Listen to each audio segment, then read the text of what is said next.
El mundo en el siglo XXI está en constante transformación. El calentamiento global, las guerras cibernéticas y la pandemia provocan retos todos los días a la humanidad. Pero además de esto, hay un problema que se viene arrastrando casi desde el inicio de la humanidad, y esto es la esclavitud.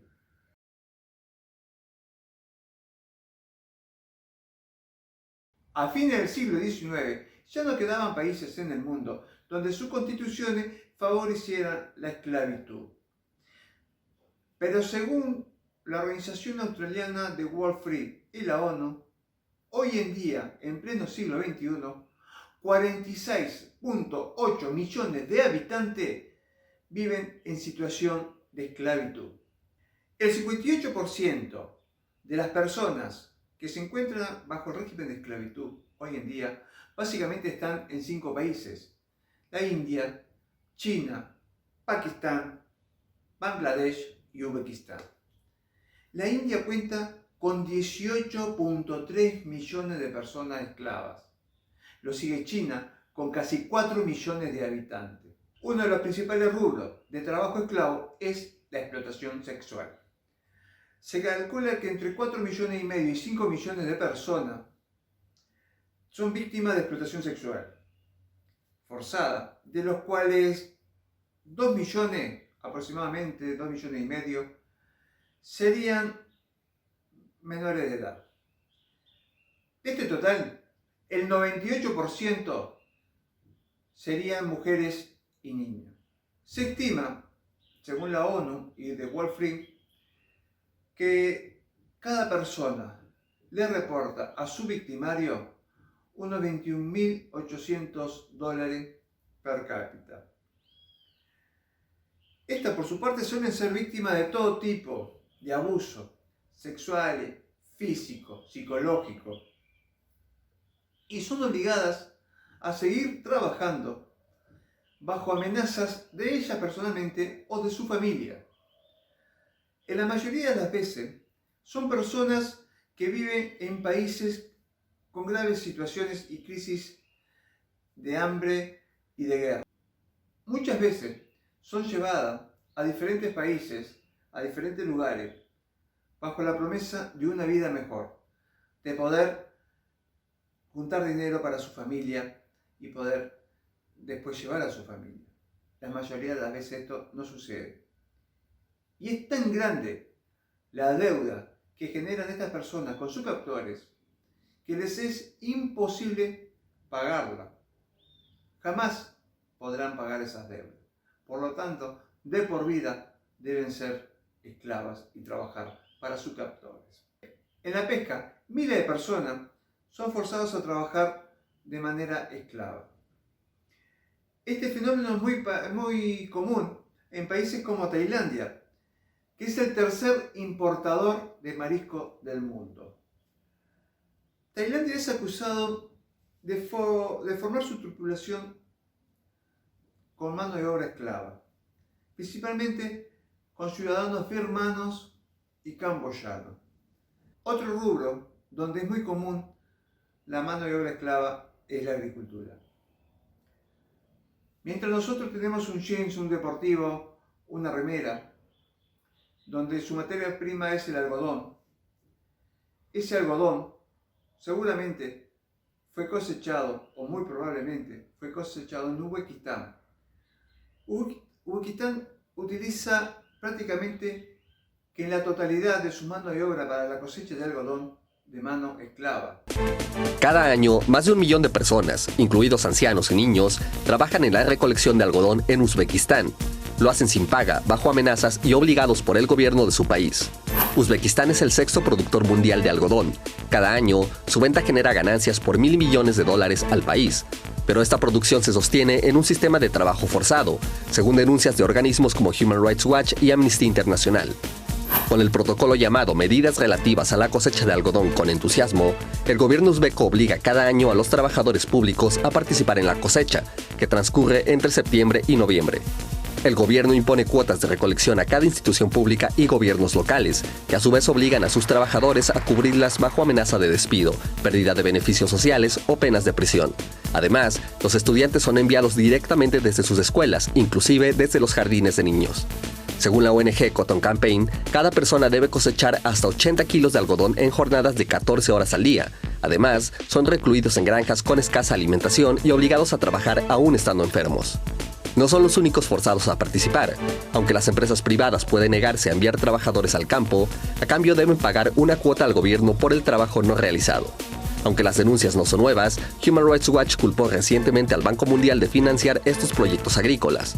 Desde 2015, el Banco Mundial ha invertido $519 millones en la industria algodonera uzbeka. Ese año, la entidad se comprometió a supervisar que no se utilizara trabajo esclavo en los proyectos. Para hacerlo, pidió la ayuda de la Organización Internacional del Trabajo, que cada año entrevista a personas que trabajan en la cosecha y que han negado ser forzadas a hacerlo. Sin embargo, según Human Rights Watch, el gobierno uzbeko obliga a los entrevistados a mentir. Aunque Uzbekistán se dedica a la producción de algodón desde hace siglos, el uso de trabajo forzado se agravó a raíz de su independencia de la Unión Soviética en 1991. La búsqueda de empleos fuera de la agricultura y la escasez de tecnología para cosechar impulsaron el reclutamiento forzoso, según un estudio de la Universidad de Londres de 2008.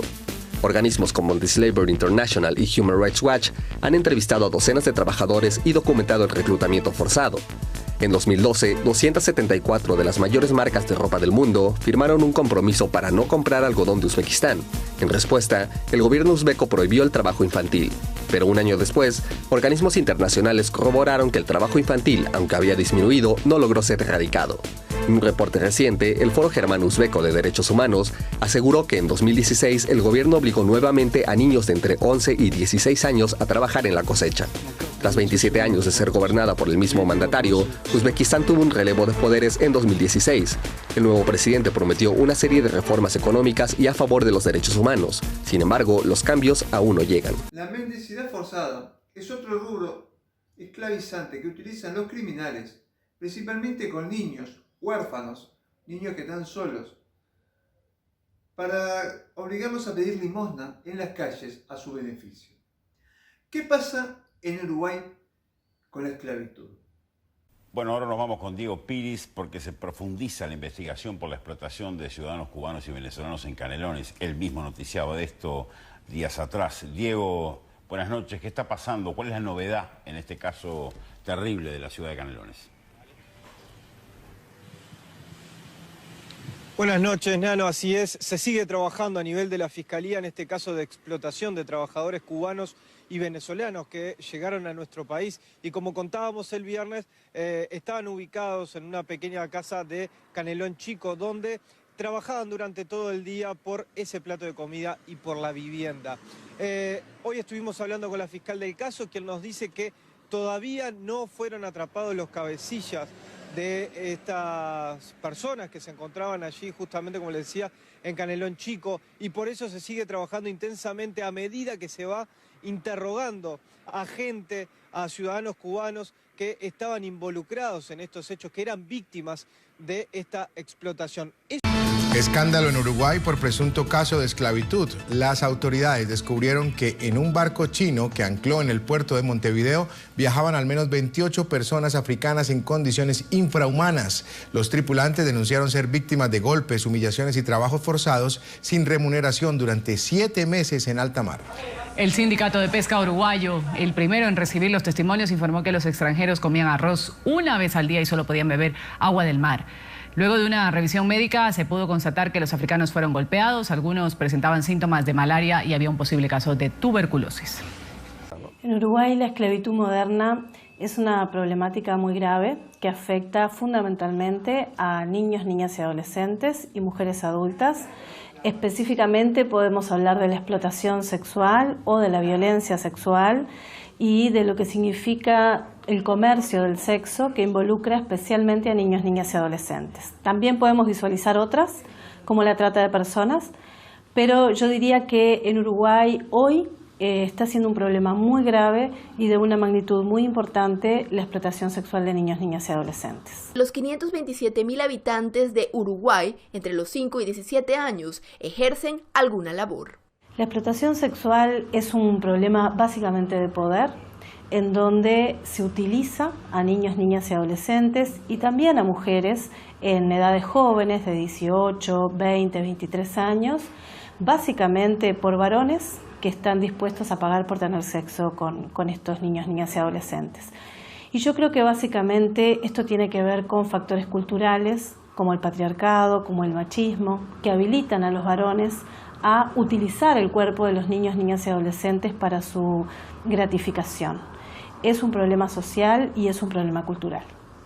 Tenemos situaciones de explotación sexual y comercial de niños, niñas y adolescentes a lo largo de todo el litoral, en la frontera líquida, en la frontera seca con Brasil, en los espacios de turismo de sol y playa, en las rutas de transporte de mercados, de diferentes mercados y mercancías, en los puertos, en las zonas de grandes emprendimientos de enclave que generan una gran demanda y una oferta de este mercado del sexo que recorre transversalmente la vida cotidiana del país. El problema ha tenido diversas etapas en su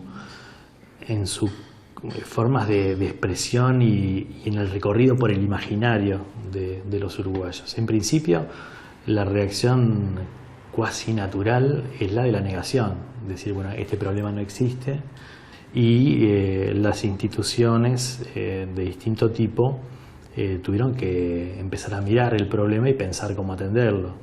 Para esto ayudó el hecho de que Uruguay ratificara diversos compromisos asumidos internacionalmente, y el tema comenzó a ganar espacio en la agenda pública, en la agencia política, y se fueron generando una serie de dispositivos legales que se expresaron en algunas leyes de carácter específico sobre el problema, que comenzaron a darle una mayor relevancia al tema, tanto que estos temas de la explotación sexual comercial en su origen fueron tratados por los juzgados especializados de crimen organizado. Pero la negación del problema de la esclavitud no es un asunto exclusivo de Uruguay, y en muchos casos se convierte en un agravante para buscar soluciones y herramientas de ayuda a las víctimas.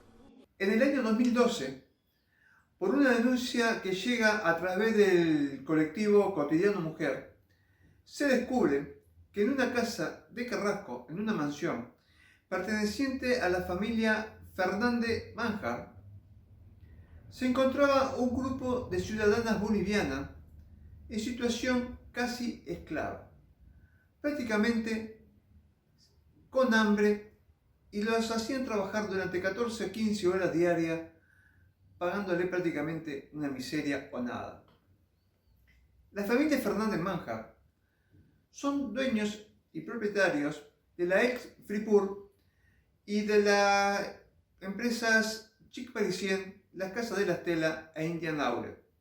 ¿Se puede terminar con la esclavitud? ¿Hay posibilidades de que la esclavitud un día sea totalmente eliminada en el mundo? Yo creo que sí, que es un problema erradicable.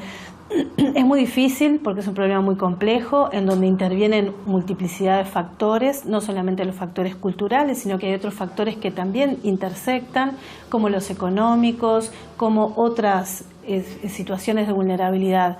Pero yo creo que una sociedad comprometida realmente con la igualdad entre los seres humanos, con la lucha en contra de la discriminación y con ir generando condiciones de equidad en todos los terrenos, me parece que es el camino necesario y que es posible hacerlo si realmente hay una voluntad para hacerlo.